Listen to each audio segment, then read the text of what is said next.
قرآن پاک مہیمن ہے، یعنی دوسروں پر حجت قائم کرتا ہے۔ اسرائیلی روایات ہوں، دیگر ایسی روایات جو قرآن پاک کے مخالف ہوتی ہیں، ان پر بھی قرآن پاک مہیمن بن کر ثابت ہوگا اور ہمیں کرنا چاہیے۔ لیکن اس کے باوجود کیا وجہ بنی کہ ہماری تفاسیر میں بہت ساری اسرائیلی روایات اور ضعیف روایات شامل ہو گئیں، جس کی وجہ سے ہم اللہ کی مراد تک نہیں پہنچ پاتے ہیں۔ یہ بہت سارے اشکالات ہوتے ہیں اور بہت سارے نوجوان پریشان ہوتے ہیں۔ میں آپ سے عرض کرنا چاہتا ہوں کہ بالکل پریشان ہونے کی ضرورت نہیں۔ آئیے قرآن پاک کو مہیمن بنا کر قرآن پاک کی تفسیر سیکھتے ہیں اور اسرائیلی روایات کو جدا کر کے قرآن سے تفسیر کر کے ہم اللہ کی مراد جاننے کی کوشش کرتے ہیں۔ عید کے بعد ہماری ایک اور کلاس اسٹارٹ ہو رہی ہے۔ اگر آپ پڑھنے کے متمنی ہیں، قرآن سیکھنا چاہتے ہیں، تو آئیے ہمارا یہ کورس ضرور جوائن کیجیے۔ آج 2-3 موضوعات پہ بحث کرنی ہے، اور ایک یہ کہ مساجد کے لیے، مدارس کے لیے زکوٰۃیں لی جاتی ہیں، پھر اس کے لیے ہیلے بازی کی جاتی ہیں اور اس پر بھی دلیل قرآن سے بنائی جاتی ہے، تو اس کو بھی ہم ڈسکس کرتے ہیں۔ لیکن ابھی جو بہت زیادہ موضوع چل رہا ہے وہ یہ کہ حکومت نے جو امام صاحبان کے لیے 25,000 روپے وظیفے کا اعلان کیا، اس پر بحث ہو رہی ہے۔ وہ بحث اس طریقے سے وہ ساحل ادیم صاحب اور علامہ ابتسام الہی ظہیر صاحب ہیں، ان کے درمیان چلی، اور وہ کہنا ان کا یہ تھا کہ جناب جس موقع پر حکومت نے 25,000 دینے کا اعلان کیا وہ موقع درست نہیں تھا، وہ اپنے مقاصد کے لیے استعمال کر رہے ہیں، یعنی مولوی طبقے کو بھی، امام صاحبان کو بھی خرید لیا جائے، اور ہم جب ان کو 25,000 روپے ماہانہ وظیفہ دیں گے تو ظاہر سی بات ہے نہ یہ ہمارے خلاف کھڑے ہوں گے، اور جو ہم چاہیں گے یہ ممبر و محراب سے وہی آوازیں بلند کریں گے۔ تو اب یہ جو حکومت کا وظیفہ دینا ہے، اس کو آپ کس نگاہ سے دیکھتے ہیں؟ دیکھو، دو چیزیں ہیں، ہم مکس نہ کریں، اور ہر ایک کا سوچنے کا زاویہ بھی ہوتا ہے۔ دو چیزیں ہیں، ایک تو یہ ہے کہ حکومت کہ کون سے چیزیں اس کی ذمہ داری میں آتی ہیں۔ دیکھیں کہ ہر وہ طبقہ آپ کے معاشرے میں جو کمزور ہوگا، حکومت کی ذمہ داری میں آٹومیٹیکلی چلا جاتا ہے۔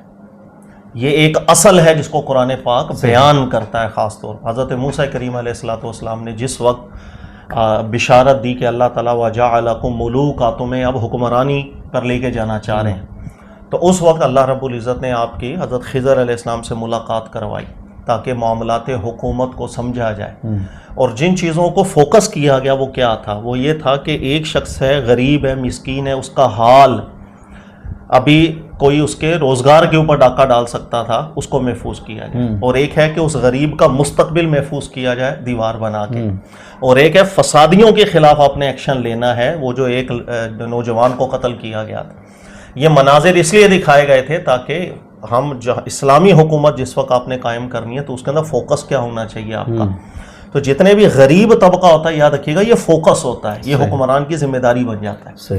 اب آپ رسول اللہ صلی اللہ علیہ وسلم کی حیات طیبہ کو دیکھیں، قرآن پاک نے جب بھی ذکر کیا، غنیمت کی بات آ جائے، صدقات کی بات آ جائے، زکوٰۃ کی بات آ جائے، تو قرآن کہتا ہے الصدقات للفقراء والمساکین والعاملین علیہا، غارمین بھی اس میں داخل، ابن سبیل بھی اس میں داخل، یعنی یہ تمام کمزور طبقوں کو قرآن نے اس میں داخل کر دیا کہ یہ مستحق ہیں، یہ محتاج ہیں، ان کی طرف آپ کے نظر ہونا چاہیے۔ زمانہ جاہلیت کی رسم تھی کہ جب جنگ ہو جائے جس کے ہاتھ میں جو آیا اسی کا، قرآن نازل ہوا اس کو منسوخ کر دیا۔ ایسا نہیں ہے، جو مال غنیمت آئے گا وہ بھی غربا کا ایکچولی حق ہونا چاہیے اس کے اندر۔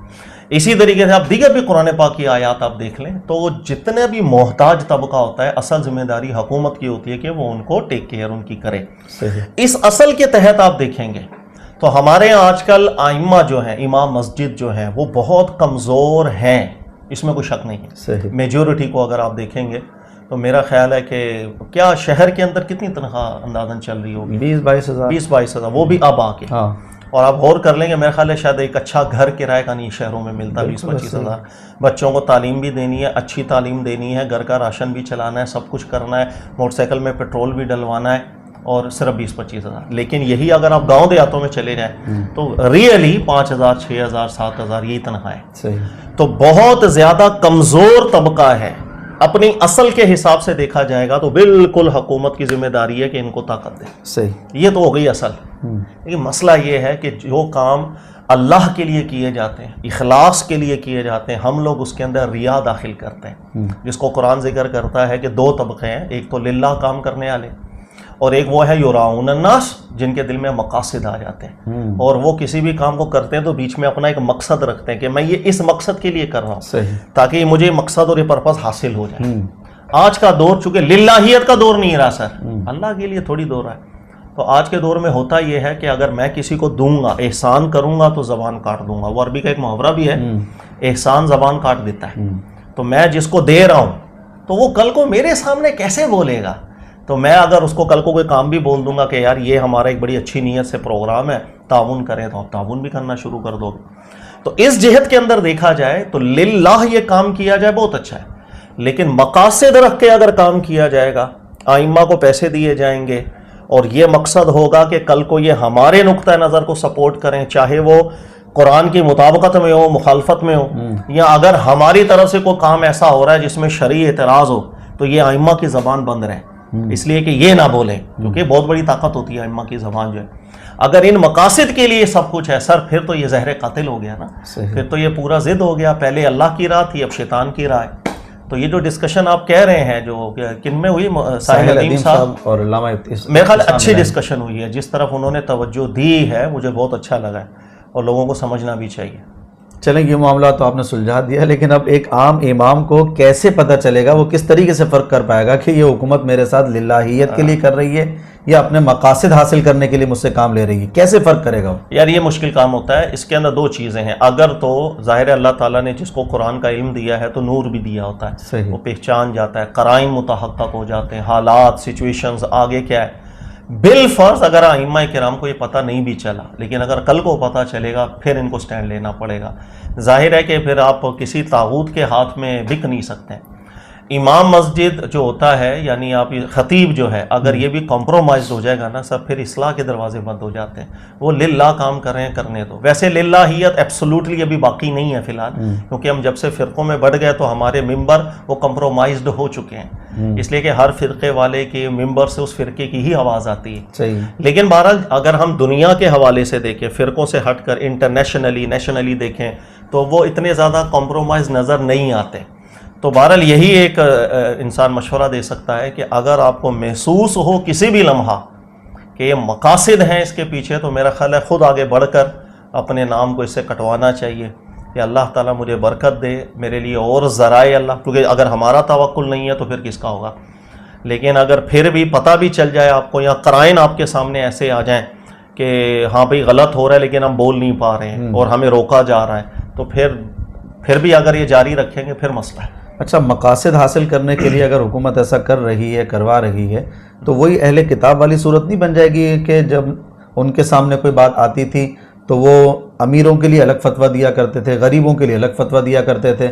پیسے والا ہے، اگر اس سے زنا سرزد ہو گیا، چل بھائی چھوٹا موٹا گلی کوچے میں گزار کر اس کی سزا پوری ہو جائے گی. غریب آدمی ہے تو اس پر باقاعدہ سزا جاری کریں گے. تو یہ وہی ماحول نہیں بنتا؟ بالکل وہی ماحول بن جاتا ہے. اللہ کے نبی صلی اللہ علیہ وسلم نے بہت زبردست اس طرف توجہ دلائی ہے کہ جس وقت قانون جو ہوتا ہے وہ اشراف کے لیے اور کمزوروں کے لیے الگ الگ ہو جائے، کہ بڑوں کو سزا نہ دی جائے، چھوٹوں کو دی جائے، ان کے لیے کوئی نہ کوئی ہیلے نکالنے، ان کے لیے ہیلے نہ نکالیں، تو پھر وہ معاشرہ تباہ ہو جاتا ہے. اور قرآن پاک بھی اسی چیز کی طرف بار بار توجہ دلاتا ہے. یہ جو قرآن کی آیات ہے نا، السارق والسارقۃ، یہ خاص طور پر اسی چیز کو ایڈریس کرنے کے لیے آئی تھی کہ کوئی بھی ہو، کسی بھی طبقے کا ہو، جرم سرزد ہوگا سزا ملے گی.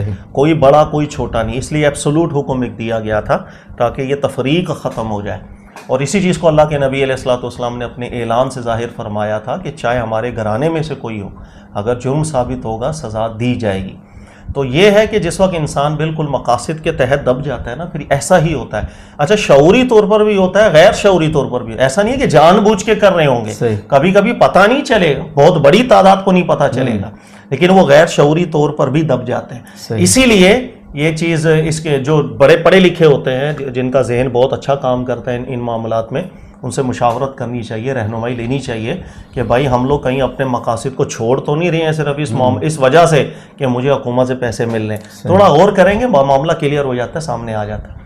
چلیں یہاں تک تو بات چلیں کہ کچھ سمجھ میں آ گئی، کلیئر ہو گئی. اب مسئلہ یہ ہے کہ ہمارے یہاں زکاتیں لی جا رہی ہیں اور اسی طرف مولوی طبقہ ہی زیادہ لے رہا ہے مساجد کے نام پر، مدارس کے نام پر، اور پھر اس کے بعد وہ کہتے ہیں کہ جناب ہم ہیلا کر لیں گے، لہذا یہ زکوٰۃ مسجد کو بھی لگ جائے گی، مدرسے کو بھی لگ جائے گی. اب سوال پیدا یہ ہوتا ہے کہ اللہ نے تو 8 مصرف بیان کیے ہیں فقراء کے، سارے اس کے اندر ذاتیں ہیں. یہاں پر مسجد اور مدرسے پر جہاں ملکیت ثابت نہیں ہو رہی ہے وہاں پر یہ زکوٰۃ استعمال کی جاتی ہے. ملکیت کا جہاں تک مسئلہ ہے تو اختلافی ہے علماء میں کہ ملکیت ہے، یہ ایک الگ پروگرام اگر آپ رکھیں تو ہم تفصیل سے ذکر کریں کہ الصدقات للفقراء، اس کے اندر درست قول کیا بنتا ہے. صحیح.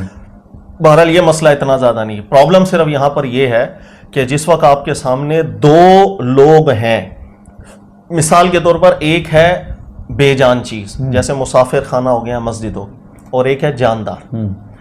اور جاندار اگر اس وقت احتیاج کے اندر ہے تو آپ اس کو چھوڑ کر کے بے جان کے اوپر اگر پیسہ لگا دیتے ہیں، اس کی اجازت ہے یا نہیں؟ پرابلم یہاں پر آتی ہے. اس لیے کہ قرآن پاک کو جب ہم مطالعہ کرتے ہیں تو قرآن پاک جب دو بلاؤں میں آپ ابتلا کرو تو احون کو اختیار کرنے کا وجوبی حکم دیتا ہے. صحیح. یہ استحبابی حکم نہیں ہوتا، وجوبی حکم ہوتا ہے. صحیح. مثال کے طور پر ایک گوشت ہے، کھانا حرام ہے، آپ کی جان پہ بنائے گی، آپ دو بلاؤں میں پھنس رہے ہو، حرام کھاؤ یا جان بچاؤ، تو قرآن کہے گا احون کو اختیار کرو.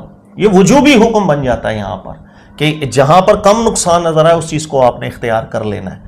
بات صرف یہ ہے کہ اگر ایک جاندار احتیاج کے اندر ہے، اس کی جان پہ بنی ہوئی ہے یا دیگر مشکلات، میں اس کو چھوڑوں اور ہیلا کر کے ان جگہوں کے اوپر لگاؤں کہ جو جگہیں احتیاج دور نہ کر رہی ہوں، یہ الٹا قابل جسے کہتے ہیں نا پکڑ جرم ہے. صحیح. آسان الفاظ میں ایک شخص مر رہا ہے اور آپ کے پاس شربت ہے مثلا، اور ٹھیک ہے آپ گئے ہیں باہر اور آپ نے دیکھا کہ ایک شخص ہے وہ پیاس سے مر رہا ہے اور ایک شخص ہے وہ پیاس سے بالکل نہیں مر رہا، ہاں تھوڑی بہت پیاس اسے لگی ہے، اور آپ جان بوجھ کر اس سے چھوڑیں اور اس کو پانی پلائیں، سر آپ گناہ گار ہوں گے. صحیح. کیا فیصلہ کیا ہے آپ نے؟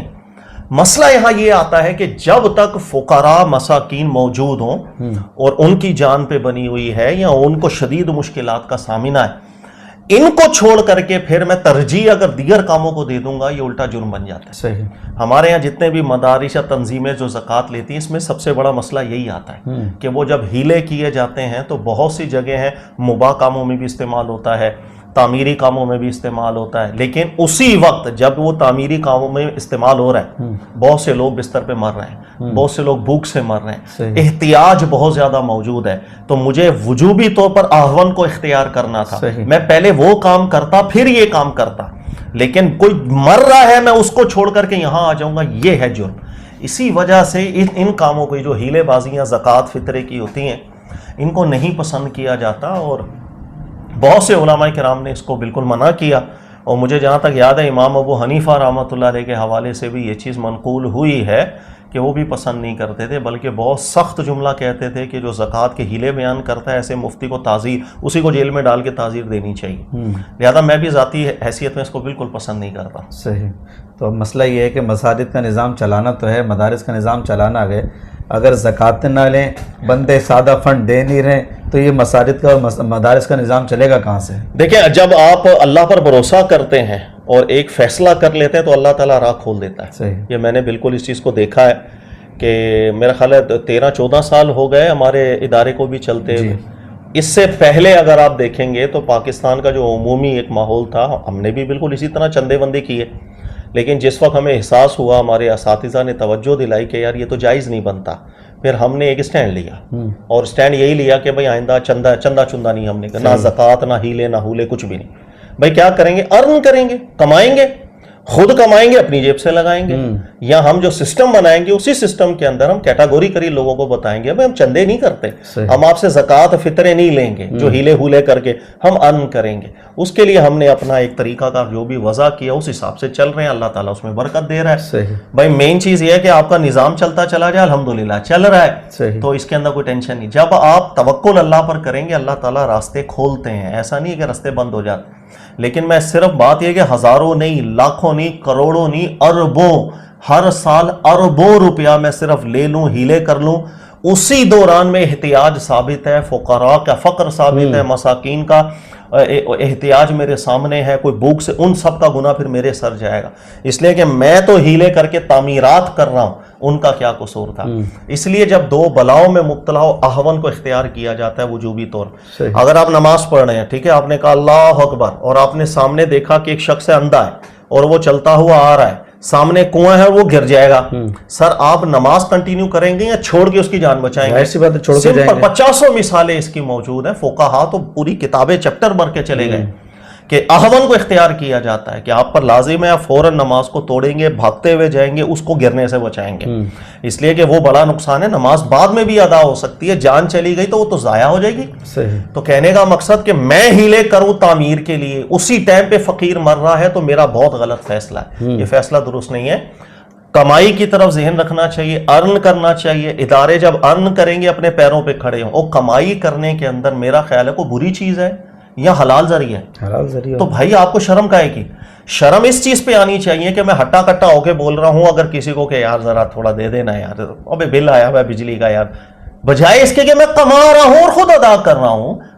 کیا چیز اچھی ہے؟ صحیح. جب آپ کسی کے سامنے یوں کر دیتے ہیں نا, دیکھیں ابھی حکومت کی بات چلی تھی, 25,000 روپے دے رہے ہیں. سر میں صرف ذہنی اقرا حکومت کی طرف سے دینے کو بھی نہیں مانتا, میرا ذہن اس سے بھی بہت آگے چلتا ہے. اچھا. کہ ہمارے یہاں ہر تنظیم اور ہر ادارہ عام طور پر حکومت نہیں, وہ بڑی بڑی پارٹیوں کے بھی زیر اثر ہوتا ہے, اسی طریقے سے کہ یہ اپنے مقاصد نکلواتی.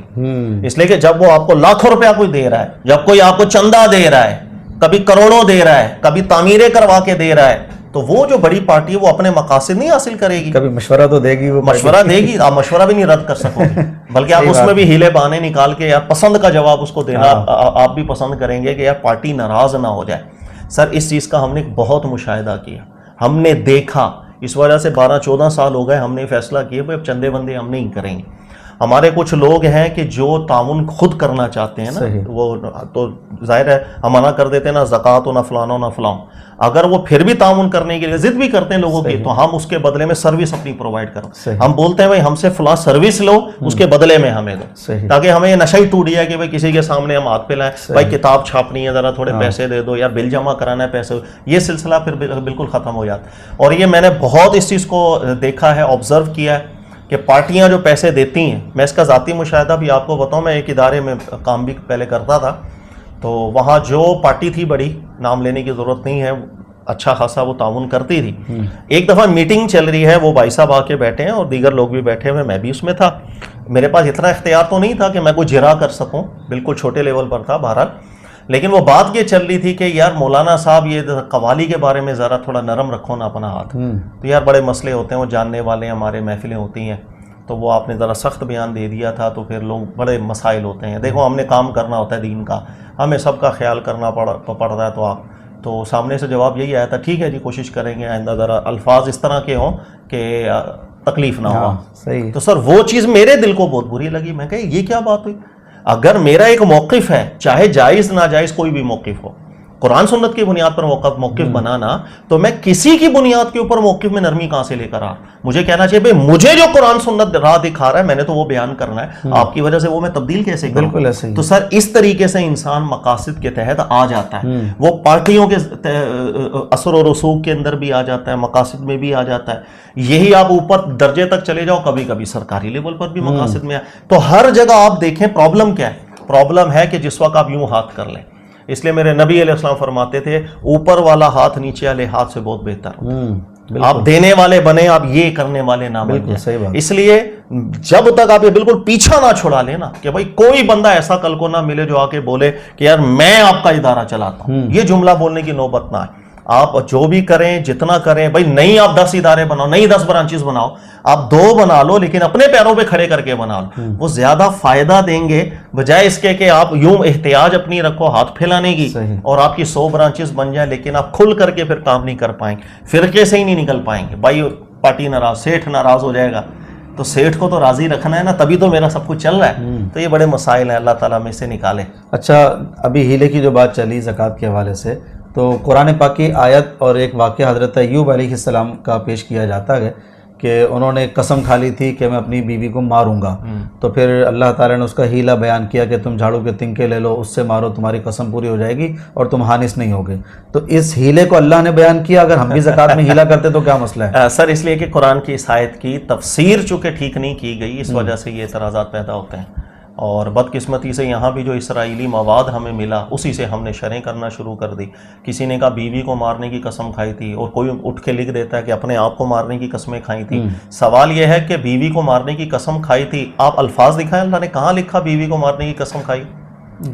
خذ بیدک ضغثا فاضرب بہ ولا تحنث, بس اتنے الفاظ ہیں. اپنے ہاتھ میں ضغ سا گرفت کریں فضرب بھی اور اس سے ضرب کریں، ولا تہنس، اس کے اندر بیوی پہ قسم کہاں ہے یا اپنے کو اوپر مارنے کی اللہ نے یہ لفظ کہاں کہے ہیں جو میں اپنی طرف سے ڈالی جا رہا ہوں؟ مسکوت الفاظ قرآن میں ایڈ کرنا جو اقتضام بالنص نہ بن رہے ہوں یا دلالتم بالنص نہ بن رہے ہوں، وہ تحریف کے زمرے کے اندر جاتا ہے، وہ ایک عیب ہے آپ کے اوپر وہی اللہ نے کی ہے، کیسے آپ کو پتا چلا؟ نہ وہ اقتضام بالنص ہے نہ دلالتم بالنص۔ تو ہمارے یہاں مسئلہ یہ کہ اس آیت کی شرح کے اندر بھی اسرائیلی مواد آیا ہوا، ہم نے کر دی شرح اٹھا، ہم نے بیوی کو مارنے کی قسم۔ اچھا آگے اللہ کہہ رہے ہیں انا وجدناہ صابرا، بہت صبر والا ہے، اور پیچھے شرح یہ کر رہے ہیں کہ حالت یہ کہ بیوی پر ہی قسم کھا لی کہ میں 100 کوڑے ماروں گا، جو اتنا قابو نہ رکھے وہ صبر والا ہوگا۔ یہ یعنی کہ اوپر والی بات نیچے والی بات سے ٹکرا رہی ہے۔ یا دوسری شرح یہ بنا لو بھائی اپنے آپ کو مارنے کی قسم کھا لی ہو، جو بندہ اپنی کیفیت پر یا غصے پر یا غم پر قابو نہ پا سکے اور اپنے اوپر ہی قسم کھا لے کہ بھائی میں اپنے آپ کو 100 کوڑے ماروں گا، حالانکہ یہ حلال ہے مارنا، میں آپ مار سکتے ہیں اپنے آپ کو، کوڑے لا کے خود کو مارے، ہم کہیں گے قرآن نے اجازت ہی نہیں دی اس کی۔ تو جو اتنا قابو نہیں کر پا رہا، اللہ اسی کے آگے کہہ رہے ہیں انا وجدناہ صابرا، یہ تو بہت زیادہ صبر کرنے والا تھا۔ پیچھے مسئلہ تو ہم بے صبری کا کہہ رہے ہیں اور آیت کہہ رہی ہے وہ تو صبر کرنے والے۔